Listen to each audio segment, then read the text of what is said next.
Okay जी, pointer के हवाले से हम इतनी ज़्यादा ज़ाहिर है डिटेल में नहीं जा सकते, लेकिन आपको कुछ चीज़ें जो है वो उसको देखनी है पॉइंटर के हवाले से, ठीक है? और उसमें जो सबसे ज़्यादा इंपॉर्टेंट है वो मैं आपको 2-4 चीज़ें बता देता हूँ कि जो आपने करनी है। एक तो ये है कि आपको पता होना चाहिए कि पॉइंटर अरिथमेटिक कैसे होती है, मतलब पॉइंटर के थ्रू आप किसी वेरिएबल को किस तरीके से इसको यूज़ करते हैं मैथमेटिकल एक्सप्रेशन के अंदर, ठीक है? यू शुड नो दैट, ठीक है? तो एक तो ये मैं इधर लिख रहा हूँ पॉइंटर अरिथमेटिक, ठीक है? Pointer arithmetic. दूसरा ये आपने देखना है कि अरे ऑफ पॉइंटर्स, वो मैं आपको बताता हूँ। ये भी ठीक है, आप इसको गो थ्रू कर लें। और थर्डली जो है वो है पॉइंटर्स टू पॉइंटर। ये मैंने अभी आपको सिखा भी दिया, एक थोड़ा सा एग्जांपल भी दे दी, पॉइंटर टू पॉइंटर्स,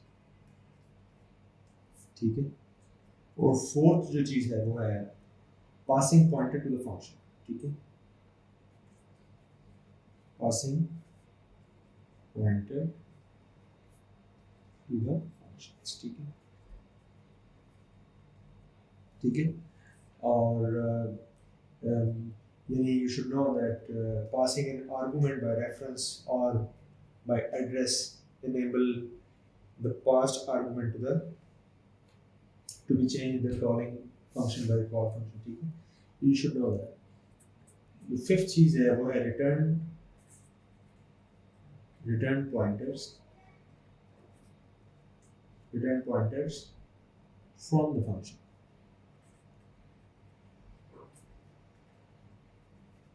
तो ये चीज़ आपने थोड़ा सा इसको देख लीजिएगा, इसको गो थ्रू कर लीजिएगा, ठीक है? ओके जी, अब हम देखते हैं अरे, ठीक है? तो अरे क्या है बेसिकली?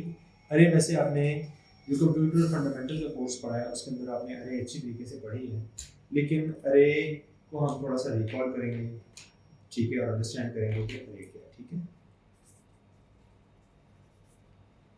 और अरेज को हम समझने की कोशिश करेंगे पॉइंटर के रेफरेंस के साथ, ठीक है? आपको पता है कि अरे की डिक्लेरेशन कैसे होती है, ठीक है? फॉर एग्जांपल मैं अरे को डिक्लेयर करता हूँ, तो अरे की डिक्लेरेशन होगी integer x of 6 for example. उसका मतलब क्या है कि अरे का जो नाम है, ठीक है, ये बिल्कुल फंडामेंटल डेटा स्ट्रक्चर है जो बेसिक हम यूज करते हैं डेटा स्ट्रक्चर, ठीक है? ठीक है, it is basically collection of cell of same type, ठीक है? इसकी टाइप सेम होगी। और कलेक्शन ऑफ सेल कैसे बनेंगे? यानी ये है कलेक्शन ऑफ सेल, ठीक है? 1 2 3 4 5 6, ठीक है? और उसका साइज क्या है? 6, ठीक है? इन कलेक्शन का नाम क्या है? x, ठीक है? और इसको एक्सेस करते हैं हम इंडेक्स के थ्रू, बस ये आपने ध्यान रखना, ठीक है? तो अगर इसका पहली लोकेशन है तो इसकी इंडेक्स होगी 0, ठीक है? इसकी इंडेक्सिंग स्टार्ट होती है फ्रॉम 0 टू n-1। इसका मतलब है कि 0 इसका पहला एलिमेंट होगा रहेगा और n-1 will be the last element. ये 1 2 3 4 5, ठीक है? तो ये है इसका, ठीक है? और दूसरी जो सबसे बड़ी इसकी इंपॉर्टेंट बात है वो ये है कि ये कंटीजियस मेमोरी लोकेशंस होती है, ठीक है? कंटीजियस से क्या मुराद है? वन आफ्टर अनदर, ठीक है? मैं भी आपको समझाता हूँ। Let me right here, it is basically contiguous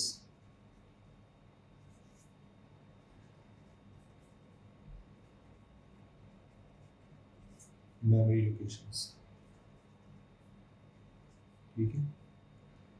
contiguous memory location. अब फर्स्ट करें, देखिए आपने क्या किया है, आपने इंटीजर टाइप डिक्लेयर किया है और integer take 4 byte in the memory. तो आपके पास हर बॉक्स जो मिलेगा वो 4 बाइट का होगा, ठीक है? और हर बाइट जो है वो दूसरी बाइट के बाद आएगा। मतलब फर्ज करें ये 4 बाइट है, ठीक है? तो ये भी 4 बाइट है और ये भी 4 बाइट है, ठीक है? ये भी 4 बाइट है, तो ये सारे 4 बाइट है, ठीक है? अच्छा, फर्स्ट करें इसका एड्रेस जो है वो है 0x4040, तो इसका नेक्स्ट का एड्रेस क्या होगा? 0x4044। 44 क्यों है? क्योंकि 4 बाइट के बाद आ रहा है, ठीक है? अगर मैं एक नंबर को एक बाइट कंसिडर करूँ, अगला क्या होगा 0x4048, तो अगला फिर क्या होगा 0x4052, उसके बाद क्या होगा 0x4056। तो ये इस तरीके से मेमोरी लोकेशन जो है वो एलोकेट होती है, ठीक है, और ये कंटीजियस मेमोरी लोकेशन होती है, ठीक है। दूसरा क्या प्रॉब्लम है इसका, प्रॉब्लम ये है कि एक केस का साइज फिक्स है, ठीक है, तो अगर इसका साइज फिक्स है, ठीक है, एक तो कंटीजियस मेमोरी लोकेशन, दूसरा साइज फिक्स फिक्स्ड। अब जो साइज आपने यहाँ पे कांस्टेंट डिक्लेयर किया है ये कांस्टेंट होगा, याद रखें कांस्टेंट, जो भी आपने कांस्टेंट डिक्लेयर किया है उतने ही बॉक्स आपको एलोकेट होंगे, उससे ज़्यादा नहीं हो सकते, ठीक है। लेकिन अगर आप उससे ज़्यादा एक्सेस करना चाहेंगे तो वो होगा क्या, मेमोरी के नेक्स्ट बाइट के अंदर जो भी गार्बेज कलेक्टर पड़ा होगा वो उसको एलोकेट होगा, और इससे ऊपर भी, यानी ये लोकेशन जो है वो एक्सेसिबल नहीं है, आउट ऑफ अरे चली जाती है। अगर आउट ऑफ अरे चली जाती है तो इसका मतलब ये हुआ, और अगर साइज फिक्स हुआ तो इसका मतलब ये हुआ कि इसके साथ दो प्रॉब्लम एसोसिएटेड है। वो प्रॉब्लम्स कौन से हैं, नंबर 1 एक है ओवरफ्लो, ठीक है, और दूसरा जो प्रॉब्लम है वो है अंडरफ्लो, ठीक है, ठीक है। ओवरफ्लो से मुराद ये है कि अगर ये तमाम का तमाम बॉक्स या ये तमाम की तमाम जो कंटीजियस मेमोरी लोकेशन है फुल हो जाते हैं, तो उसके बाद अगर आप कोई इंसर्ट करना चाहेंगे वैल्यू इसके अंदर तो वो इंसर्ट नहीं होगी। अच्छा, प्रैक्टिकली ये जो लोकेशन होती है ये इसका इंडेक्स 0 यहाँ पे होता है, पहली लोकेशन, अगला इंडेक्स यहाँ होता है, लेकिन हम चूंकि समझने के लिए इसको लिखते हैं तो इसको असेंडिंग आर्डर में लिखते हैं। और अंडरफ्लो से मुराद ये है कि अगर आपकी मेमोरी जो अरे के लिए एलोकेटेड है वो एम्प्टी है बिल्कुल, और आप you wanted to access the next memory allocation, you can access but you have to stop to resolve the problem of underflow, right. ये बिल्कुल ऐसे ही है कि जब पानी की टंकी है वो भर गई है तो फिर ओवरफ्लो होगी, अगर उस पर कोई रिटर्न वॉल नहीं लगा हुआ या कोई ओवरफ्लो वॉल नहीं लगा हुआ, ठीक है। और इसी तरीके से अगर पानी की टंकी खाली हो गई है तो अगर आपने कोई ऐसा स्विच नहीं लगाया कि पानी की टंकी खाली हो तो वो स्विच ऑटोमेटिकली वाटर पंप को ऑन कर दे, ठीक है। तो ये this example is something like this, ठीक है, ये बिल्कुल ऐसी है, देखिए यहाँ टंकी है पानी की, आप उसमें पानी डाल रहे हैं, ठीक है, वो फुल हो गया और आपने यहाँ पे कोई उसका मैकेनिज्म नहीं बनाया, ठीक है, तो वो ओवरफ्लो होगा, ठीक है। और अगर आप वो खाली हो गई है और आप फिर भी उसमें से कुछ निकालना चाह रहे हैं तो अंडरफ्लो वाला प्रॉब्लम हो, ठीक है। तो इन दोनों प्रॉब्लम के लिए सॉल्व करने के लिए हम कंट्रोल स्ट्रक्चर लगाते हैं, कंट्रोल स्ट्रक्चर, ठीक है। कंट्रोल स्ट्रक्चर से क्या मुराद है, यानी आपको कोई इफ या एल्स की स्टेटमेंट लगानी पड़ेगी जिसकी बेसिस के ऊपर इन दोनों प्रॉब्लम्स को अपना रिजॉल्व करना होगा, ठीक है। ये दो प्रॉब्लम है साइज फिक्स होने की वजह से अरे, ठीक है। बहरहाल अरे को नेक्स्ट फ्यूचर में भी हम डिस्कस करेंगे, लेकिन अभी मैं पॉइंटर के साथ इसको कोरिलेट करना चाह रहा हूँ, ठीक है। अच्छा, अरे अगर इवन डायनामिक भी हो तब भी उसका साइज फिक्स होता है, ये याद रखें। फर्स्ट करें, मैं एक अरे लिखता हूँ यहाँ पे, integer static y is equal to new, ठीक है, इंटीजर 20। तो होगा क्या कि y एक पॉइंट करना शुरू कर देगा 20 कंटीजियस मेमोरी लोकेशंस को, ठीक है। उसका जो पहला एड्रेस होगा 0x4040, ये इसको पॉइंट करना शुरू कर देगा, यानी पॉइंट को आप एक्सेस करना 20 कंटीजियस मेमोरी लोकेशन को आप एक्सेस कर रहे हैं थ्रू दिस वेरिएबल। अच्छा, ये ऐसा क्यों है, डायनामिक से क्या मुराद है, इसको हम डिस्कस करते हैं। डायनामिक को समझने से पहले हम क्या करेंगे कि हम सिंपल अरे को समझेंगे कि सिंपल अरे का फिनोमेना एक्चुअली क्या है, ठीक है। तो लेट्स अंडरस्टैंड। मिसाल के तौर पे एनीवे जब आप न्यू करते हैं तो यू हैव टू डिलीट, अगर पुरानी C++ की बात करें तो आपको इसके साथ एक डिलीट लिखना पड़ेगा, डिलीट एक कीवर्ड है, ठीक है, ताकि वो इस मेमोरी लोकेशन को रिलीज कर दे, ठीक है। तो बट मैं सबसे पहले आपको एक और चीज़ बताना चाहता हूँ, इन तमाम चीज़ों से ज़्यादा जो इम्पॉर्टेंट है वो ये कि फर्स्ट करें, मैंने यहाँ पे एक इंटीजर टाइप की x ऑफ साइज 6 एक अरे डिक्लेयर की।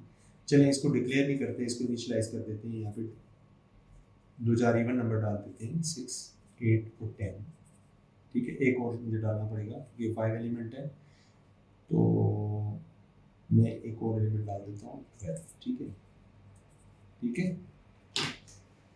अब देखें इस केस में एक चीज समझने वाली वो ये है कि ये x क्या है, what is this x is all about, ठीक है। एक चीज तो मैं आपको दोबारा पुरानी स्लाइड पे लेके जाता हूँ। इस पुरानी स्लाइड पे अगर आप देखें गौर से तो आपको नजर आएगा कि ये जो हम जिसे कहते हैं ना अरे का एड्रेस, वो एक्चुअली अरे के पहली लोकेशन का एड्रेस होता है, नंबर 1, ठीक है। अब देखिए फॉर एग्जांपल मैं लिखता हूँ यहाँ पे, आप अरे को एक्सेस कैसे करते हैं? आप हमेशा अरे को एक्सेस करने के लिए आप लूप यूज करते हैं, ठीक है, यू आर यूजिंग लूप, ठीक है। फॉर लूप लगाएंगे, ठीक है, तो आउटपुट दिखा दें आप, ठीक है, इंडेक्सिंग के साथ, ठीक है, एक्स आई, और फिर फॉर लूप लगा लें तो आप इनपुट ले सकते हैं, ठीक है। तो आप फॉर लूप यूज करते हैं। अच्छा, अगर फर्स्ट करें मैं यहाँ पे लिखता हूँ सी आउट एक्स 0, तो वो क्या दिखाएगा? वो मुझे दिखाएगा पहली लोकेशन के कॉन्टेंट्स दिखाएगा, वो 2 मुझे दिखाएगा, ठीक है। अच्छा, फर्स्ट करें मैं ये नहीं करता काम, मैं ये करता हूँ सी आउट एक्स, सिर्फ एक्स लिखता हूँ, तो मुझे क्या दिखाएगा? क्वेश्चन, वो मुझे दिखाएगा पहली लोकेशन का एड्रेस, अरे की पहली लोकेशन का एड्रेस ऑफ एन अरे, ठीक है, ठीक है। और एड्रेस ऑफ एन अरे क्या होगा? फर्स्ट लोकेशन का एड्रेस, ठीक है, फर्स्ट लोकेशन एड्रेस। क्या मतलब? मतलब ये हुआ कि जो अरे का एड्रेस होता है, एक्चुअली जो अरे का एड्रेस होता है वो अरे की पहली लोकेशन का एड्रेस होता है, ठीक है। अच्छा, एक और चीज सामने आती है कि जो ये अरे का नाम है, ठीक है, वो एड्रेस क्यों दिखा रहा है? ये तो वेरिएबल है, जबकि पॉइंटर के केस में हमने जब लिखा था सी आउट एक्स किया था तो वो एक्स के कॉन्टेंट्स दिखा रहा था, ठीक है। तो इसका मतलब एक और चीज वाज़ेह होती है कि अगर मैं सिर्फ इंटीजर एक्स लिखता, ठीक है, तो इसमें और versus integer array of x में फर्क है। There is a lot of difference between integer x and integer x for array, ठीक है। बिकॉज इस x के केस में, this x is a variable, ठीक है, but this x is a constant address, ठीक है। क्या मतलब? इसका मतलब ये हुआ कि जो भी नाम होगा अरे का वो एक कांस्टेंट एड्रेस होगा, यानी द नेम ऑफ एन अरे is the address of an array, ठीक है, and the address of an array is the address of first element of an array. अब ये बात समझ में आ रही है ना? मकसद कहने का ये है कि जो अरे का नाम है, द नेम ऑफ एन अरे इज द एड्रेस ऑफ अरे, वो अरे का एड्रेस है, और एड्रेस जो अरे का होगा वो फर्स्ट एलिमेंट का एड्रेस होगा। ये देखिए फर्स्ट एलिमेंट का एड्रेस, ठीक है। जब आपने सी आउट एक्स किया तो उसने क्या दिखाया आपको? 0x4040, ठीक है, उसने आपको एड्रेस बताया विच इज 0x4040 इस केस में। तो इसका मतलब ये हुआ कि जब आप अरे का एड्रेस निकालेंगे तो जो अरे का नाम होगा वो बेसिकली अरे का एड्रेस होगा, और अरे का जो एड्रेस होगा कांस्टेंट एड्रेस होगा, ठीक है। कांस्टेंट एक्चुअली एड्रेस होते ही कांस्टेंट है, ठीक है, लेकिन कांस्टेंट में इसलिए कह रहा हूँ कि आप इसको चेंज नहीं कर सकते। अच्छा, इसको मैं वेरिएबल एड्रेस कब कहूँगा? जब मैं इसको एलोकेट करूँगा किसी पॉइंटर वेरिएबल। मसलन कैसे? मसलन मैं यहाँ पे लिखता हूँ इंटीजर स्टैटिक ptr, ये एक पॉइंटर वेरिएबल है और इसको मैं x एलोकेट कर देता हूँ। अब आप कहेंगे सर x में तो वेरिएबल था, नहीं, इस केस में वेरिएबल नहीं है। In this case this is not a variable, this is basically a address. हाँ, इस केस में वेरिएबल है, तो इस केस में आप ये काम नहीं कर सकते, ठीक है। इस केस में आप ये काम कर सकते हैं, जबकि अगर आपको ये वाला काम करना होता तो फिर आप ये वाली स्टेटमेंट ना लिखते, ठीक है। तो we need to understand that there is a lot of difference between a variable, a single variable declared as integer and an array of x as an integer, ठीक है। there is a lot of difference, ठीक है। तो ये constant address होता है। तो हम इसको डायनामिक कैसे बनाते हैं? हम इसको डायनामिक कैसे बनाते हैं जब हम किसी पॉइंटर वेरिएबल को उसका एड्रेस दे देते हैं, ठीक है, या हम उसको डिक्लेयर करते हैं उसी तरीके से जैसे मैंने इससे पहले आपको मिसाल दी, जैसे मैंने लिखा यहाँ पे integer static ptr is equal to new integer dynamic अरे जिसे हम कह रहे थे 20, ठीक है। तो या तो ये काम करेंगे तो या फिर इस तरीके से आप इसको वेरिएबल बना सकेंगे। अच्छा, फिर अगर इसको वेरिएबल बनाते हैं तो इसका मतलब ये हुआ कि अगर ये कांस्टेंट है तो ना तो ये इंक्रीमेंट होगा ये ना ये डिक्रीमेंट होगा। मिसाल के तौर पे मैं भी आपको समझाता हूँ, देखिए फर्ज करें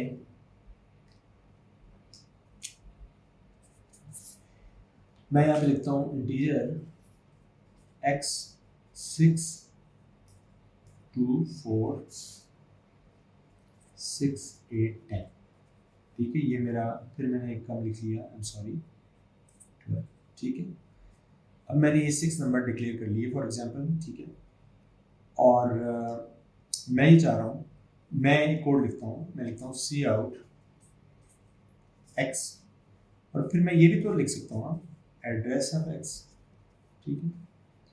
और फिर अगर मैं सी आउट लिखता हूँ स्टैटिक x, ठीक है, तो क्या आउटपुट आएगी, ठीक है। तो और अगर मैं ये लिखता हूँ सी आउट x प्लस प्लस, या मैं लिखता हूँ सी आउट प्लस प्लस x, तो इस केस में क्या आउटपुट आएगी, राइट। तो सब बारी बारी में समझाता हूँ, फिर मजीद आगे कोड लिखता हूँ। ये x है, जैसे मैंने आपको पहले बताया था कि ये कांस्टेंट एड्रेस होता है, तो इसका मतलब ये हुआ कि ये क्या रिटर्न करेगा, it will return the address of an array, ठीक है, जो कि पहले एलिमेंट का एड्रेस होगा। तो अगर मैं ये मान लूँ, जैसे मैंने ये अरे बनाई थी कि पहले एलिमेंट का एड्रेस है 0x4040, इस केस के अंदर इस पर्टिकुलर लाइन की जो आउटपुट होगी वो होगी 0x4040, ठीक है। ये भी वही देगा एड्रेस, ठीक है, एड्रेस ऑफ अरे एन अरे, ठीक है। ये भी अरे का एड्रेस देगा 0x4040, ठीक है। और ये क्या देगा, मैंने कहा था कि जब भी आप स्टैटिक लगाते हैं तो उस एड्रेस के कंटेंट्स बताता है, तो उस एड्रेस के कंटेंट्स क्या हैं, आपको मैंने कहा था कि अरे का जो एड्रेस होता है वो पहले एलिमेंट का एड्रेस होता है। तो पहले एलिमेंट का एड्रेस क्या था 0x4040, और उसके ऊपर पड़ा क्या हुआ था x, 0 के इंडेक्स पे जो कुछ भी पड़ा हुआ था। फर्ज करें अगर आपने इस पर 2 एलोकेट किया हुआ है तो इसमें 2 पड़ा हुआ है, वो रिटर्न क्या करेगा, वो क्या डिस्प्ले करेगा, 2 डिस्प्ले करेगा, ठीक है। अच्छा, इस केस में क्या होगा, ये जो हम प्लस प्लस लिखते हैं इसे कहते हैं यूनरी इंक्रीमेंट ऑपरेटर। ये पोस्ट फिक्स है, ये प्री फिक्स है। ये क्या करता है, ये बेसिकली करता ये है कि एक इंक्रीमेंट करता है, यानी ये काम करता है x equal to x plus 1, ये वाला काम करता है, ठीक है। तो जब ये वाला काम करता है तो, लेकिन यूनरी ऑपरेटर जो है, ये जो प्लस प्लस वाला ऑपरेटर है, यूनरी का मतलब ये है कि एक ऑपरेंड है इसका, there should be one operand. तो क्या यहाँ पे वन ऑपरेंड है, ऑपरेंड तो है ही नहीं, ठीक है, ये तो कांस्टेंट है। तो इस केस में ये आपको, इन दोनों केसेस में आपको क्या देगा, एरर देगा, क्योंकि कंपाइलर को यहाँ वेरिएबल रिक्वायर्ड है यूनरी ऑपरेटर के केस में। तो इस केस में ये दोनों आपको एरर देगा, ठीक है। अच्छा, इस एरर को खत्म कैसे किया जा सकता है, जब आप इस कांस्टेंट एड्रेस को वेरिएबल बना लें, ठीक है। अच्छा, आप ये काम कर सकते हैं, फॉर एग्जांपल मैं लिखता हूँ सी आउट x प्लस 1, ठीक है। अब एक और कंफ्यूजन है यहाँ पे, इसको भी अंडरस्टैंड कर लें ताकि आपको और एक अच्छी तरह समझ आ जाए। वो ये कि फर्ज करें x तो एड्रेस था, तो एड्रेस अगर 0x4040 है तो प्लस 1 करने से इसका आंसर आना चाहिए 0x4041, लेकिन ये तो नहीं दिखा रहा। इसका मतलब ये है कि जब भी आप एड्रेस में 1 ऐड करेंगे तो इसका मतलब है 1 एड्रेस ऐड होगा, ठीक है। उस केस में नेक्स्ट एड्रेस होगा, ठीक है। तो अगर एड्रेस में 1 ऐड हो रहा है तो it means it is next address, ये भी आपने ध्यान में रखना है, ठीक है। तो नेक्स्ट एड्रेस क्या था, 0x4044, 4 बाइट का था ना इंटीजर, तो इसलिए एज ए इंटीजर डिक्लेयर हुआ था। देखें यहाँ पे दोबारा स्लाइड पे चलते हैं जहाँ हमने डिक्लेयर किया हुआ है। यहाँ पे हमने 2 डाला है, 4 है, 6 है, 8 है, 10 है और 12 है, ठीक है। तो यहाँ पे जो पहला एड्रेस है वो 0x4040 और नेक्स्ट एड्रेस ये है, ठीक है। अच्छा फर्ज करें हम इसमें 2 ऐड करते हैं। अब इस केस में क्या है आउटपुट, इस केस में आउटपुट क्या होगी, ये वाली आउटपुट होगी, ठीक है। अगर फर्ज करें इसमें मैं 2 ऐड करता हूँ, सी आउट x+2, तो वो क्या रिटर्न करेगा, 0x404048, ठीक है, उससे अगला एड्रेस।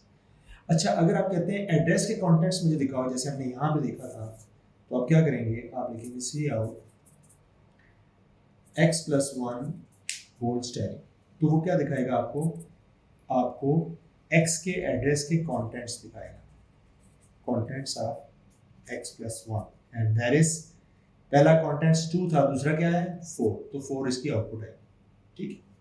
यहाँ पे आपको दिखाएगा 4 आउटपुट, ठीक है।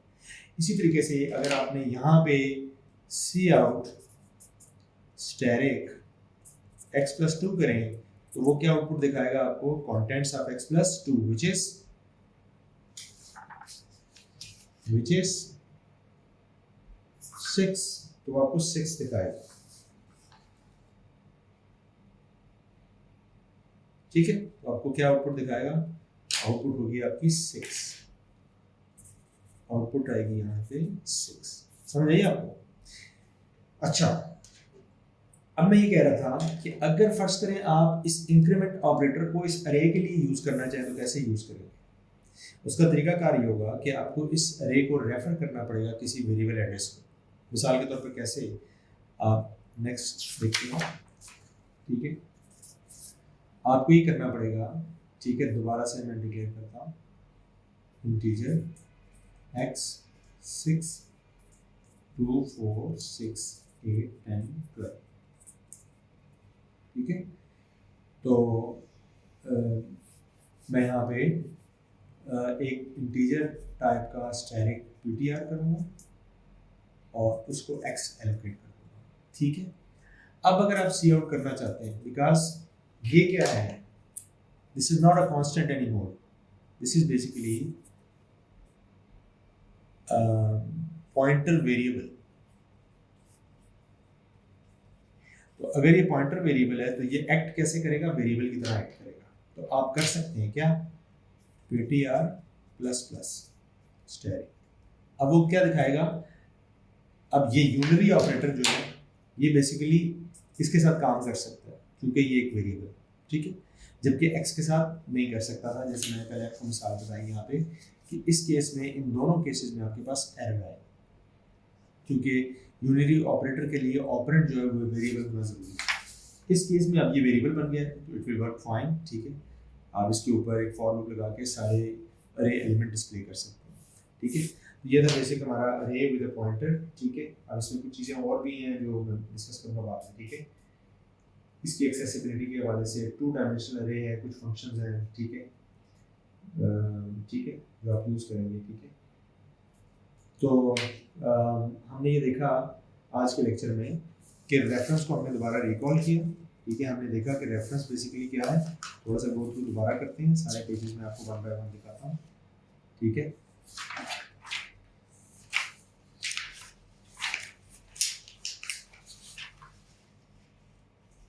ठीक है, सबसे पहले रेफरेंस और पॉइंटर को हमने डिस्कस किया पहली स्लाइड के ऊपर, ठीक है। उसके ऊपर हमने देखा एक वेरिएबल जब डिक्लेयर करते हैं तो उसमें क्या क्या काम होते हैं और वो किस तरीके से जो है किस तरह हम एक पर्टिकुलर लोकेशन को डिफरेंट नाम दे सकते हैं।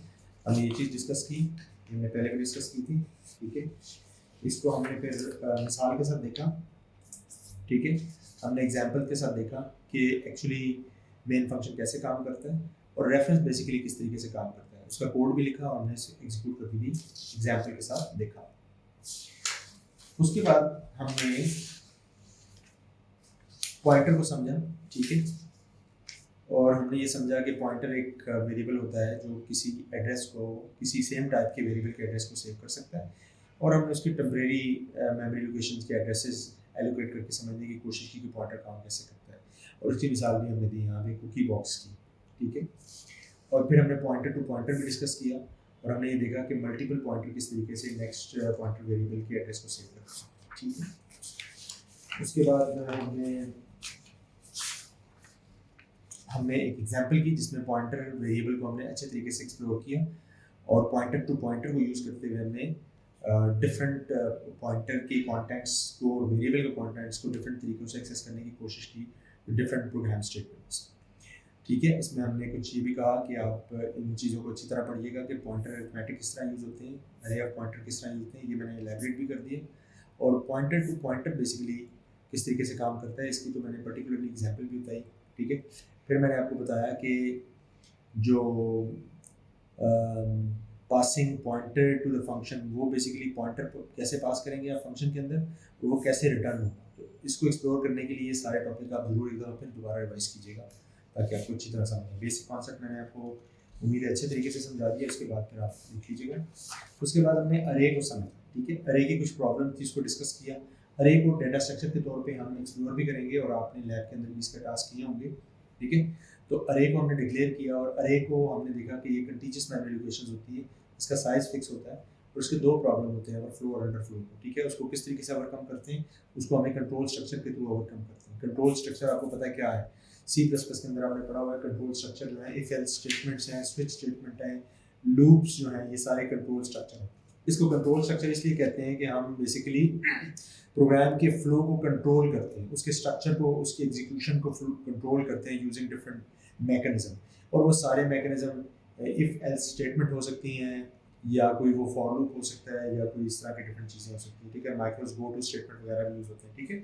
तो वो कंट्रोल स्ट्रक्चर है सारे के सारे।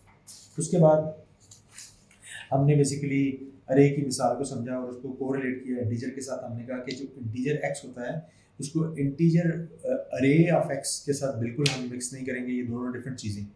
और हमने ये भी डिस्कस किया कि अरे की जितने भी एलिमेंट हैं, अगर आप उसको इनिशियलाइज कर लें तो आप अरे को बेसिकली किस तरीके से ट्रीट करते हैं। और इसमें हमने ये भी देखा इस पर्टिकुलर स्लाइड के ऊपर कि अरे कंटीजियस मेमोरी लोकेशन मेमोरी में किस तरीके से होते हैं, और किस तरीके से अगर इंटीजर 4 बाइट लेता है मेमोरी के अंदर तो किस तरीके से वो 4 बाइट जो है वो one after another memory location में जो है ना वो एलोकेट होते हैं। एड्रेसेस के थ्रू मैंने आपको समझाया, ठीक है। और उसके बाद फिर मैंने आपको बताया कि अरे का जो नाम होता है बेसिकली कांस्टेंट एड्रेस होता है, और वो कांस्टेंट एड्रेस अरे की पहली लोकेशन का एड्रेस होता है, ठीक है। तो ठीक है, और पहली लोकेशन से मुराद फर्स्ट एलिमेंट का जो एड्रेस है वो अरे की लोकेशन होती है पहली, ठीक है। तो ये होता है, ठीक है। उसके बाद हमने अरे को एक्सप्लोर किया एक एग्जांपल के साथ, ठीक है। हमने अरेज डिक्लेयर की 6 साइज की, ठीक है। और उसके अंदर हमने फिर जो है डिफरेंट तरीके से उसके वेरिएबल को हमने एक्सप्लोर किया। हमने ये देखा कि क्या हम अगर इसको हम कांस्टेंट कह रहे हैं तो जाहिर है कांस्टेंट के लिए कभी भी यूनरी ऑपरेटर चाहे वो प्रीफिक्स हो या पोस्टफिक्स हो वो यूज़ नहीं हो सकेगा, ठीक है। फिर हमने इस अरे के एड्रेस में 1 ऐड किया, और हमने देखा कि क्या एड्रेस में 1 ऐड होता है, आल्दो ये खुद एक कांस्टेंट होता है एड्रेस, ठीक है। तो इसलिए क्या इसमें 1 ऐड होता है, तो अगर 1 ऐड होता है तो फिर उसका क्या आंसर आता है। तो हमने तो यही लास्ट टाइम डिस्कस किया था कि हमेशा एड्रेसेस जो होते हैं वो हमारे पास इवन नंबर में होते हैं। तो अगर 1 ऐड होता तो वो इवन नंबर कैसे आता। तो एड्रेस में 1 ऐड नहीं हो सकता। इसके अंदर आप जब 1 ऐड करेंगे तो वो नेक्स्ट एड्रेस पे जाएगा, ठीक है। इसका पूरा आर्किटेक्चर है, यहाँ उसको नहीं समझाया जा सकता, लेकिन इतना आप समझ लें कि जब भी किसी कांस्टेंट एड्रेस के साथ आप 1 ऐड करेंगे तो वो एक्चुअली नेक्स्ट एड्रेस को ही कंसिडर करेगा, ठीक है। और 2 ऐड करेंगे तो उससे नेक्स्ट एड्रेस को आप एक्सेस कर सकेंगे। इसी तरीके से उन एड्रेसेस के ऊपर अगर आप कोई कॉन्टेंट्स देखना चाहते हैं तो उस कॉन्टेंट्स को देखने के लिए आप इसको डायरेक्ट लगाते हैं तो कॉन्टेंट्स को रिटर्न करता है, ठीक है। ये था हमारा आज का लेक्चर। तो उम्मीद है आपको समझ आई होगी। नेक्स्ट लेक्चर में हम इंशाल्लाह लिंक लिस्ट के स्ट्रक्चर को बना के और उनको समझने की कोशिश करेंगे, ठीक है। चलिए, गॉड ब्लेस यू, और होती है मुलाकात नेक्स्ट लेक्चर में।